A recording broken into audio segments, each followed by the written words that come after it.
भगवान मंगलमय है, उसको बोलते हैं मंगल भवन अमंगलहारी दरबहु सो दशरथ अजर बिहारी। इसका मतलब क्या है? कोई पूछे तो क्या बोलोगे? मैं तो बता ही दूंगा, मेरा तो काम है। पर तुम याद तो है, तुम्हारा कोई बच्चा पूछ लेगा तो क्या कहोगे? मंगल किसको बोलते हैं? जिसमें अच्छा हो जाए। तो इसलिए भगवान जो है वो मंगल का घर है और अमंगलों का हरने वाला है। जितना भी दुख झंझट क्लेश है उसको हटाने वाला है और सब मंगलों को करने वाला है। मंगल भवन मंगल का घर है और अमंगलों का हरने वाला है। दरबहु सु दशरथ, हाँ, इसका क्या मतलब? गर्वित होने का मतलब होता है प्रसन्न होना। जैसे कोई आदमी गुस्से में हो तो उसका पांव छू लो तो उसका गुस्सा कम हो जाएगा और गर्वित हो जाएगा। इसलिए कहते हैं अजीर का मतलब होता है आंगन। दशरथ, हमारी 10 इंद्रियां हैं, इनका जो संयम करेगा उसके यहाँ भगवान खेलना शुरू हो जाएगा। आँख से जरूरत का देखना फालतू का नहीं, कान से जरूरत का सुनना फालतू का नहीं, भगवान की कथा कहानी सुनना, तो इससे पाप भी कटेगा और हमारा कल्याण भी होगा। 10 इंद्रियों का जो संयम यानी जरूरत की जगह प्रयोग करना, फालतू नहीं। जैसे आदमी फालतू बैठे बैठे हाथ पांव भी हिलाते रहते हैं, इधर उधर की बातें करते रहते हैं। तो जो मंगल है यानी कि 10 इंद्रियों का संयम करेंगे तो क्या होगा? तुम्हारे को अच्छा लगेगा। तुम सो जाते हो तो क्या होता है? कोई दुख चिंता रहती है? बोलो। कोई भय रहता है सो जाने के बाद? बोलो, नहीं रहता ना। तो क्या हो गया? क्यों नहीं रहता? उस समय तुम भगवान के साथ जुड़ गए। तुम्हारी सारी इंद्रियां जो बाहर बह रही थी वे बंद हो गए। समझ में आया कि वो 9 दरवाजे बंद हो गए बाहर जाने वाले, और फिर बाहर शक्ति जानी, दरवाजों से शक्ति बाहर जाती है तो वो बाहर जानी बिखरनी बंद हो गई, अंदर इकट्ठे हो गए। और अंदर इकट्ठे हो गई तो कैसा लगता है? अच्छा लगता है। बढ़िया नींद आए तो आदमी हल्का हो जाता है, और नई नींद आए तो 2 दिन नींद नहीं आए तो क्या लगेगा? खाना पीना अच्छा लगेगा? कोई चीज अच्छी नहीं लगेगी। तो इसलिए अच्छा किधर से है? अंदर जुड़ने से है।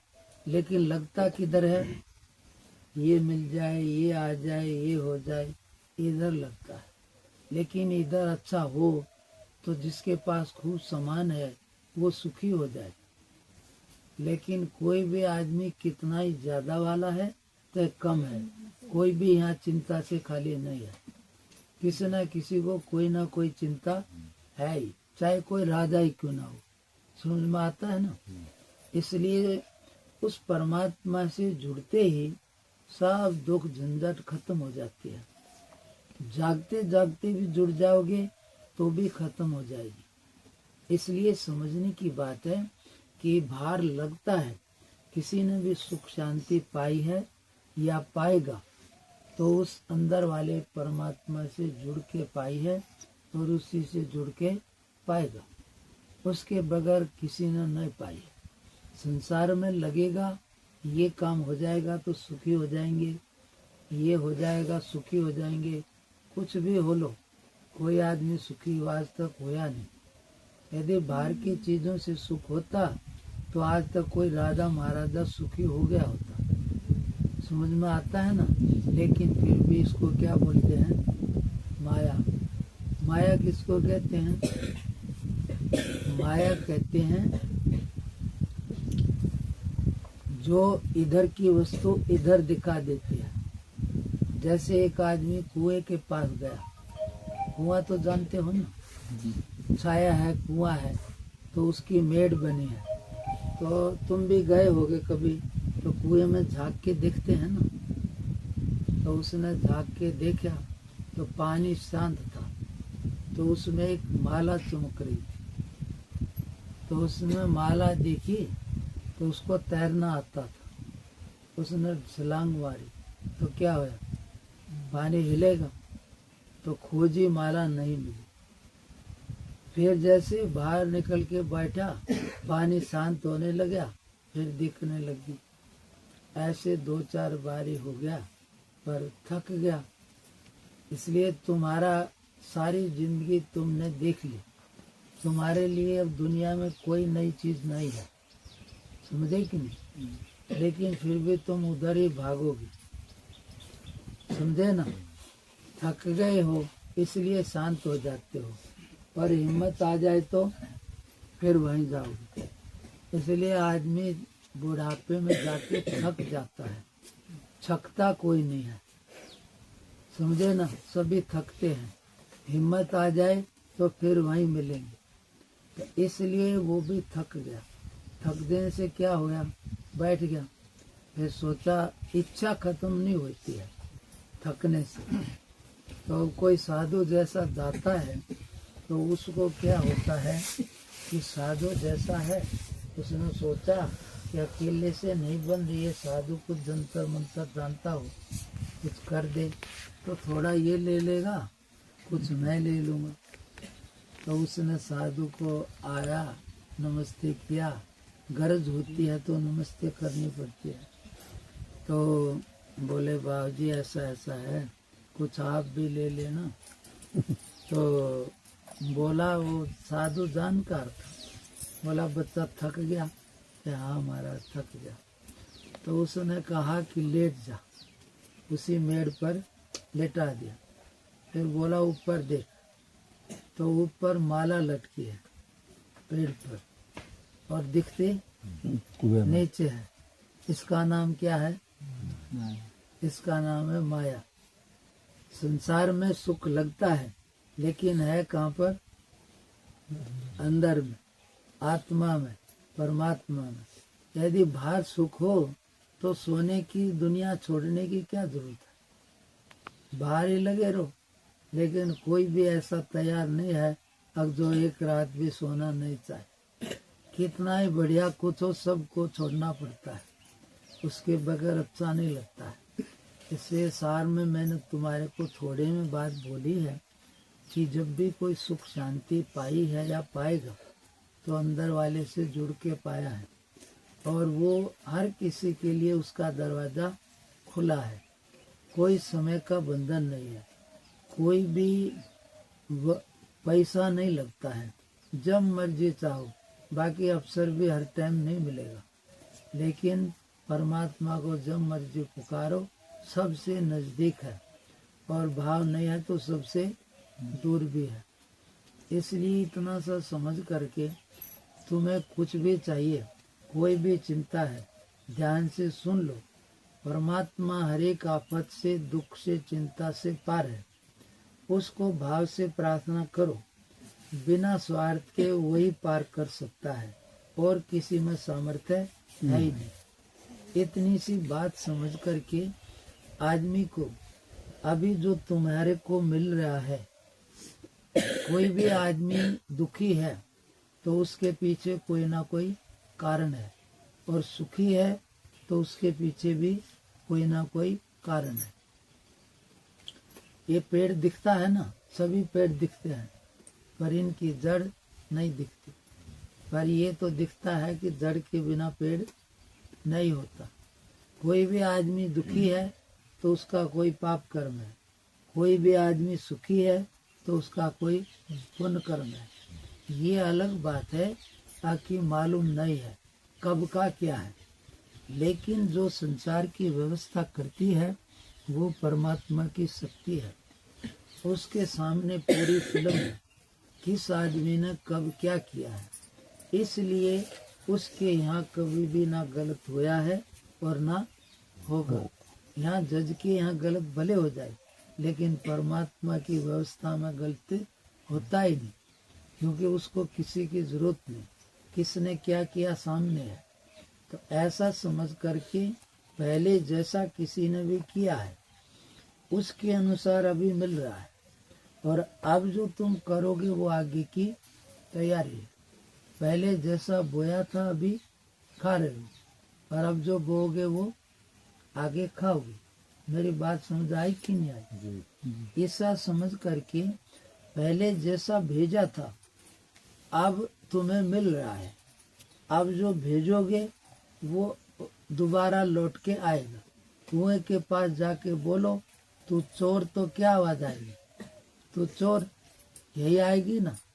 और राजा तो राजा। तुमने जैसा पहले भेजा है वो इस समय लौट के आ रहा है, लेकिन झगड़ा क्यों है तुम्हें मालूम नहीं है। यदि मालूम हो जाए कि ये मेरा ही है तो फिर अगला आदमी दोषी नहीं दिखाई देगा, और दोषी नहीं दिखाई देगा तो झगड़ा नहीं होगा, और झगड़ा नहीं होगा तो शांति है। पहले का अभी मिल रहा है। अब जो भी दुख सुख है उसका इलाज क्या है, उसका उपाय क्या है? वही भार जज है ना, न्याय करता है। न्याय कर दिया उसने अपनी समझ से जो भी, लेकिन उसी जज से अपील लगाते हैं। अपील समझते हो ना, प्रार्थना अपील जो भी, तो वही जज छूट भी कर देता है। समझे? कब करता है? जब बोले गलती होगी आगे नहीं करूँगा, कुछ दया करो, तो छूट भी कर देता है। तो तुम्हारी कोई भी समस्या हो, भगवान का नाम जो तुम्हें अच्छा लगता हो, इतना बोल के कि हे भगवान हमसे जो भी जाने अनजाने गलती हो गई हम क्षमा मांगते हैं, क्षमा करो, कृपा करो। इतना बोल के जो तुम्हें भगवान का नाम अच्छा लगता हो वही ले लो। इससे तुम्हारी कोई भी चिंता हो, आफत हो, भाव से करोगे तो जरूर सुनवाई होगी, और जो भाव से नहीं करोगे तो सुनवाई नहीं होगी। भगवान दूर नहीं है, बस केवल भाव से प्रार्थना करने की जरूरत है। प्रार्थना करोगे सच्चे भाव से और दिल से तो परमात्मा जरूर सुनता है, और उसका फल समय पाकर मिलता है, एकदम से नहीं होता है। तो इसलिए तुम्हारी कोई भी बात हो, किसी की भी, मैंने बता दिया कि पहले का जैसा कर्म है उसके अनुसार अभी मिल रहा है। उसमें कुछ फेर फार कर सकता है तो कौन कर सकता है? जो समर्थ है। फिल्म तैयार है, वो जल्दी बदलती नहीं है, फिर भी उसमें सेंसर बोर्ड बोलते हैं, वो इधर उधर कुछ कर सकता है, बाकी सबके हाथ नहीं है। अर्थात वो समर्थ है, और वो भी जब प्रार्थना कोई करता है तो कर देता है, और नहीं तो नहीं बदलता। फिर भी पहले का भोगने से खत्म हो जाएगा, अभी आगे आने वाला है, उसमें बदलाव किया जा सकता है। अभी तुम नया रास्ता चलोगे, पाठ प्रार्थना करोगे भाव से, तो तुम्हारा आगे का बदल जाएगा। किससे बदलता है? भाव से। संसार किससे चलता है मालूम है? संसार कुछ भी कार्य करोगे तो पहले तुम्हारे अंदर भाव विचार आएगा, समझे ना? फिर चलोगे किससे? कोई दूसरा कुछ नहीं करता, आदमी खुद ही जिम्मेदार है, दूसरा नहीं। तुम्हारे अंदर तरह तरह के भाव विचार आएंगे, लेकिन तुम जिसको सहमति दोगे उसके अनुसार कार्य होगा। चाहे किसी को मारो, चाहे किसी को बचाओ। समझ में आया कि नहीं? तुम्हारे अंदर जो भाव होगा, जिसको तुम सहमति दे दोगे उसके अनुसार कार्य करोगे। किसी ने कुछ बोल दिया, अंदर भाव आया, चलेंगे आज नहीं कल चलेंगे, परसों चलेंगे, फिर एक दिन वो चीज काम कर दी। समझे कि नहीं? भाव है तो जैसा भी भाव है तो तुम सहमति देने वाले हो। दूसरी चीजों को आदमी फालतू कहता है कि ये मन नहीं मानता। मन तो जड़ चीज है, तुम मान जाओ तो मन क्या करेगा? तुम कह दो आज इधर नहीं जाना तो मन क्या करेगा? लेकिन आदमी खुद भी साथ होता है तो मन का बहाना बनाता है, चीजों का बहाना बनाता है। इससे समझने का इतना ही है कि आराम से तुम्हारे हाथ है, विचार तरह तरह के आते हैं, आएंगे, उसमें ना मैं रोक सकता, हमें भी आते हैं। लेकिन कल्याण या साधना क्या है कि भगवान हर एक उलझन से, गलत चीज से पार है और पार कर सकता है। तो जैसे भी आए उसी समय बोल बोल करके मन को, ना भैया हमें इधर नहीं इधर जाना है, तो ऐसे बोल बोल करके उस चीज से हटा ले और अच्छी तरफ लगा ले। तो इसका नाम है अंतर की साधना, जो कि तुम्हारी होश से होगी। बाकी बाहर कितना भी कोई घूम ले, कितने भी तीर्थ कर ले, इनसे ज्यादा कुछ होने वाला नहीं है। बीमारी अंदर है तो अंदर से जुड़ोगे, हटाओगे तो हटेगी। बाकी बाहर की चीजों से होता